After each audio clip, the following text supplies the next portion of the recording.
Law and order కాపాడాల్సిన police వ్యవస్థను రాజకీయ కక్షలకు వాడుకుంటున్నారంటూ వైసీపీ నేత మాజీ మంత్రి అంబటి రాంబాబు మండిపడ్డారు. తన ఇల్లు ఆఫీస్పై దాడి చేశారని 5 గంటల నుంచి 12 గంటల వరకు దాడి జరుగుతూనే ఉన్న పోలీసులు ప్రేక్షక పాత్ర పోషించారని అంబటి ఆగ్రహం వ్యక్తం చేశారు. జిల్లా ఎస్పీ కనీసం పట్టించుకోలేదని ఆరోపించారు.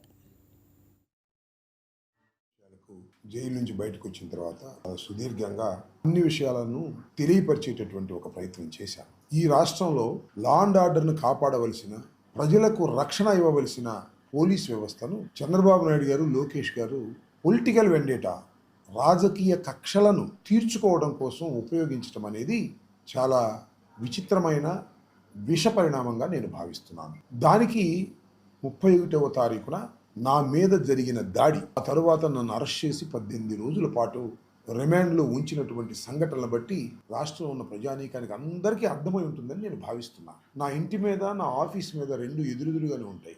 వాటి మీద దాడి చేశారు. దాడి అంటే ఏదో అలా వచ్చి దాడి చేసి పారిపోలేదు.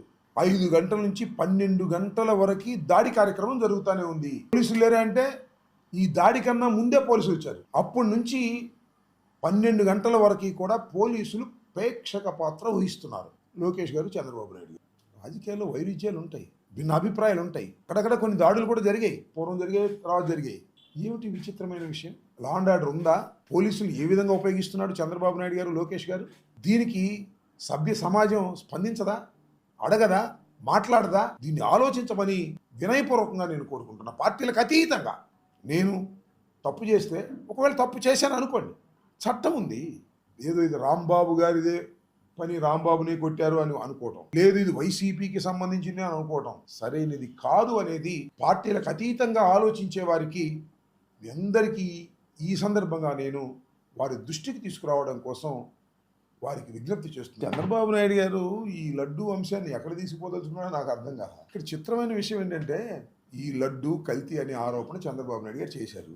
దాని మీద సుప్రీంకోర్టు ఆదేశించినటువంటి ఆదేశం మేరకు ఏర్పాటు చేయబడినటువంటి సిబిఐ కమిటీ ఒకటి దీని మీద విచారణ జరుపుతుంది.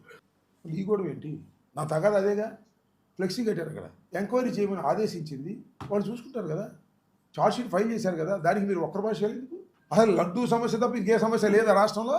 అప్పన్న సుబ్బన్న అని ఒక ఆయన, జగన్మోహన్ రెడ్డి గారు పంది కొవ్వు కలిపాడంటే ఇంకొక ఆయన. ఏంది నాకు అర్థం కాలేదు. దురదృష్టకరంగా భగవంతుణ్ణి అడ్డం పెట్టుకొని రాజకీయం చేసే దుర్మార్గమైన ఆలోచన నారా చంద్రబాబు నాయుడు గారు ఆలోచిస్తారు. ఇంతకు చాలా మందిని చాలా అడ్డం పెట్టుకుని రాజకీయాలు చేశాడు. చివరికి సాక్షాత్తు కలియుగ దైవమైనటువంటి వెంకటేశ్వర స్వామిని అడ్డం పెట్టుకుని రాజకీయం చేయాలనుకున్నవాడు ఖచ్చితంగా వెంకటేశ్వర స్వామి గారి కోపాగ్నికి ఆహుతి ఒక తప్పదు అని ప్రధానంగా నేను చాలా Please subscribe to YK TV Network. Please subscribe to YK TV. Please watch YK News.